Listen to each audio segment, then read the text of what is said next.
Hey YouTube, Gearsu here. Today for you guys, I'm going to be showing you an Orcust deck profile. This deck profile is a little bit different from the usual because this mostly contains quite a few banned cards. Obviously, as you can tell here, Harpor is not allowed to be played in current format. Card's a little too good, apparently. I don't know my opinion on that. Obviously, it's a little biased because I love Orcust, but yeah, like I said, this is PK Orcust. This deck was before the July 2019 ban list. It was legal for a good solid couple months before they ended up hitting Bardiche. Fun little fact, Bardiche is actually one of the very few cards that got hit almost immediately after release. But the deck is still fun and it's the best way to play Orcust, most powerful way to play Orcust. So let's get started. So start off with the obligatory triple Harpor. This guy is just the best because he tutors out any of your Orcust monsters directly from your deck. Sorry if you guys hear the fucking dog barking in the background outside. I'm sitting like right by my window. But yeah, so triple Harpor. This guy was just your main enabler. He special summoned Orcust from the deck. So basically now they took away Harpor and they gave us Gearsu. If you want my honest opinion, Harpor is 20 times better than Gearsu. Because really, to be honest, the deck didn't need another Foolish Burial, and that's really all that Gearsu is just an additional Foolish Burial for the deck. The deck didn't need that. The deck needed extenders like Harpor. So this deck is obviously just much better because you have Harpor allowing you to special summon Symbol Skeleton from your deck. But obviously can't play it, but I still play it with my friends. So, and then for the rest of the Orcust lineup, I'm going to play 2 Nightmare and 1 Symbol Skeleton. Now, one of the beauties of this deck is, you can look at it as a beauty or not. Sorry, a little bit of glare here and there, but, so this deck, you do not get to play Gizmek Orochi, okay? Gizmek Orochi means that, no Gizmek Orochi means that you literally can play 1 skeleton because skeleton is a brick, and you can keep recycling it over and over and over and over again. Not that you're going to need to because this deck doesn't go past turn 2 without killing your opponent. So, but yeah, 1 Symbol Skeleton is necessary still with Babel on the field, being able to revive Ding on your opponent's turn, as long as having Bardiche, as well as having Bardiche on the field. Sorry, I can't talk today. Because Bardiche also will allow you to get an additional pop. So Skeleton turns into a pop 2. So we're send 1, pop 1. And then Nightmare is Nightmare. You special summon it off the deck from a very familiar card that everybody should know in the extra deck. Currently banned as well. And for the rest of the deck is literally just 1 card, 2 monsters. So Neo Space Connector is probably your best normal summon, I'd say, going first. This allows you to special summon a Neospatian from your deck on normal summon. And then the Neospatian that you will special summon is Aqua Dolphin, which allows you to look at your opponent's hand and rip any hand traps that they may have. So Neo Space Connector, still good to this day, played in Infernal of the Nights. So you definitely play triple of him. He's I'd say the best normal summon. And then obviously you have to play the 1 Neospatian Aqua Dolphin. Sorry, I got an ugly little common one here, but Aqua Dolphin is just the best to summon off Neo Space Connector. Like I said, you just pitch a card, which helps you set up your graveyard, look at your opponent's hand, rip a card out, basically rip out Ashes or anything that's going to stop Mermaid from resolving. The name of the game is basically just protect Mermaid. And you will also get knowledge on the deck that they're playing, and you will also get knowledge on what you should stop, because they're only going to have 1 mystery card when their turn starts, and that's turn draw. So now, next for the monsters, we have 1 Candina and 1 Lilybell. This is also a 1-card engine as well. Candina, you normal summon Candina, you find Lilybell, and Lilybell, when it's added to your hand, is special summon. You can also play Corruptor. Corruptor is the better one to play because Lilybell is a brick if you draw it, but Corruptor you can at least special summon it and it's a free extender. But the reason I play Lilybell is just because I have it. Corruptor, I just don't have the card. If you have Corruptor, you play that instead of Lilybell. but I have Lilybell, so I play Lilybell, and it just literally does the same thing. Like, if you draw it, you draw it. It's okay. You can still normal summon it. It's got 2k defense. Plus, this also lets you attack directly, so it's actually not as bad as you think it is. So anyways, yeah, anyway, normal summon Candina, search this, special this, go into Nightmare Place. Also, 1-card engine. And for the last normal summon you are going to do is 1 Nightmare Corruptor Iblee. This is basically for your 1-card normal summon of Nightmare. You just normal summon this, since it's a Nightmare monster. You just link it directly into Nightmare Mermaid.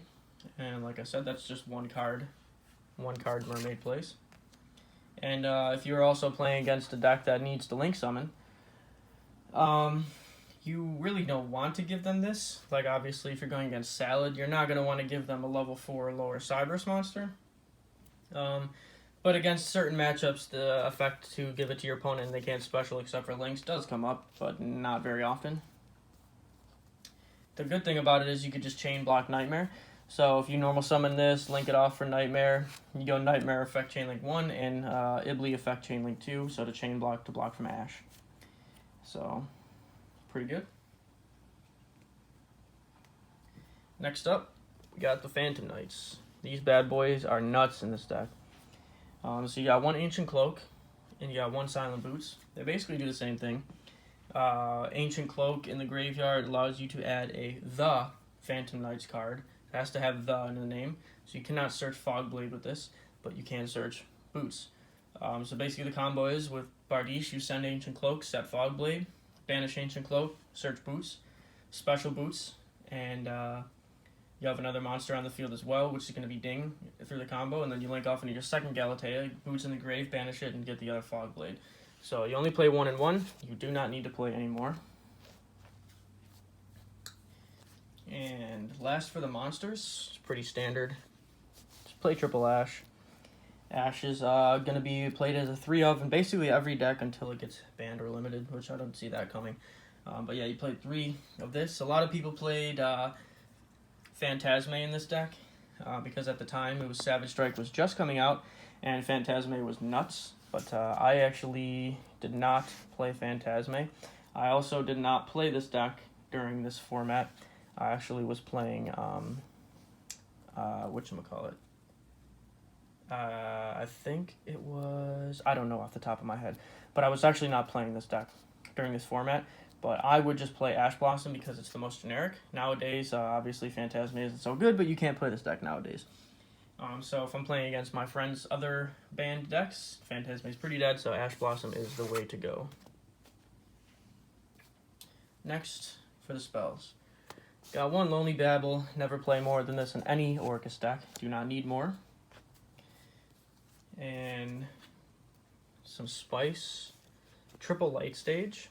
This is before this card got hit to 1. This deck is the reason why this card actually got hit to 1. This card is excellent because it helps you going first for making your free Nightmare plays, and it helps you going second to lock down your opponent's back row. So if you don't know what it does, when the card is activated, you can add a Trickstar monster from your deck to your hand. Pretty good, basically Magical Meltdown. And then once per turn, you can target 1 set card in your opponent's spell or trap zone, and while this card is in the field zone, your opponent can't activate it until the end of the turn. So if it's like a Solemn Strike or something, you activate this, target the set card. If it's a Solemn Strike, they can't activate it in response because there's no monster effect being activated. So they basically have to send it to the graveyard during the end phase. So pretty good. Multi-purpose cards. Gotta love them.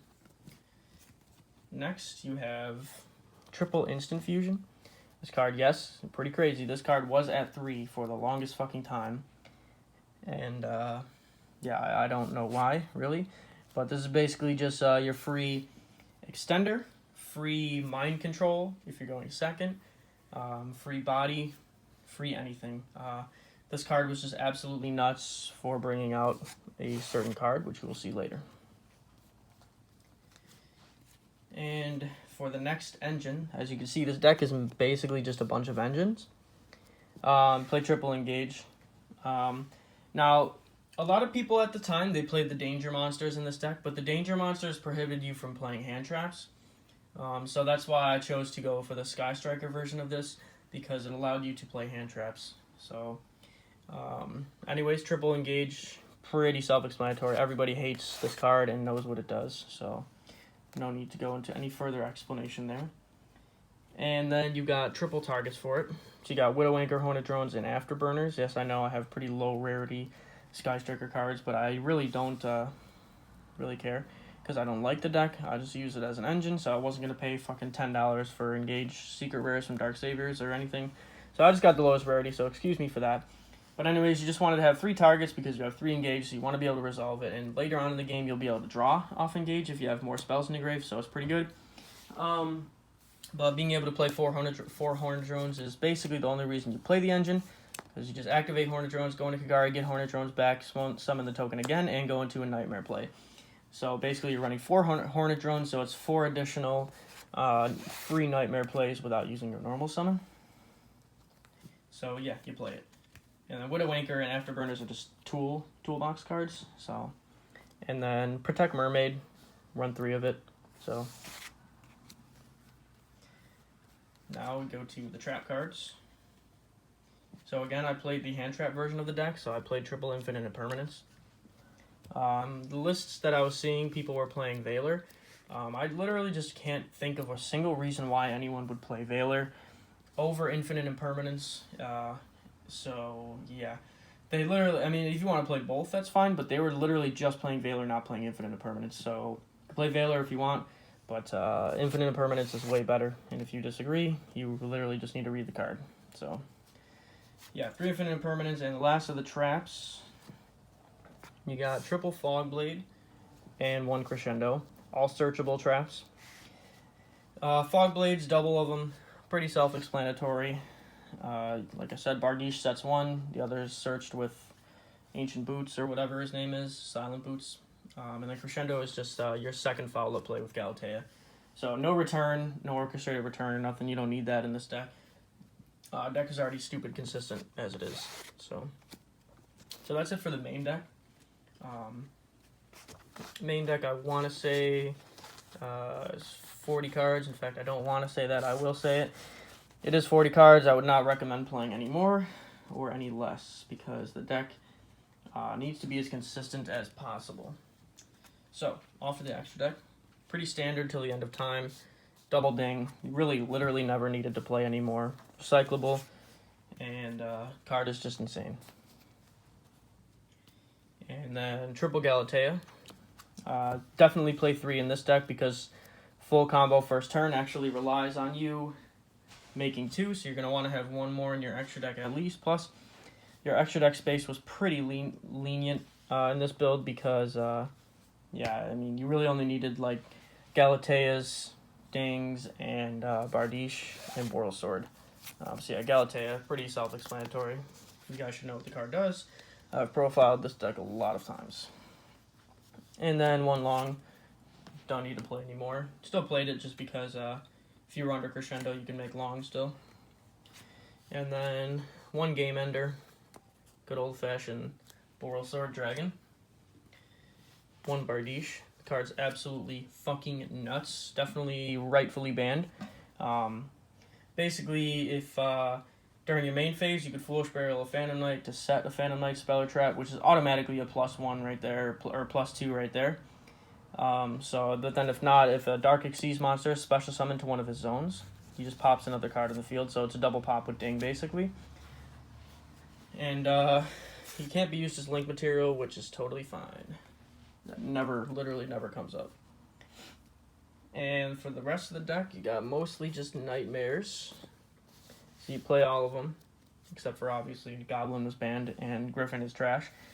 But Nightmare Mermaid, or Nightmare Unicorn, obvious. Cerberus and Phoenix. When you go into your first Mermaid, you're usually going to want to use Phoenix or Cerberus because Phoenix is just better. So you want to play those. And then you play double Nightmare Mermaid because this is basically what made the deck go round. Special summon your free Orcust Nightmare from your deck. Thank you very much. So you play 2 of that because you might have to go into 2. If they stop the first one, you're going to want the second one. And then you play the 1 Kagari, no Shizuku. Kagari is all you need. And 1,000 eyes restrict. Yes, I know I play 3 instant fusion and 1 target for it, but like I said, this game is the deck is very explosive first turn, and second turn you're not gonna need to resolve 2 instant fusion. So all you need is 1,000 eyes restrict, slurp up a monster, or just use it as a free body. So yeah, that is the deck profile, guys. Like again, a lot of these cards are obviously banned, and I know that, but I wanted to show off the deck. Little piece of Yu-Gi-Oh history here. Yeah, thank you so much for watching, guys. Sorry I've been a little lackluster on the videos lately. I'll try and keep up a little bit more, but I've just been busy with life. So, alright, guys. Thank you so much. Gearsu out.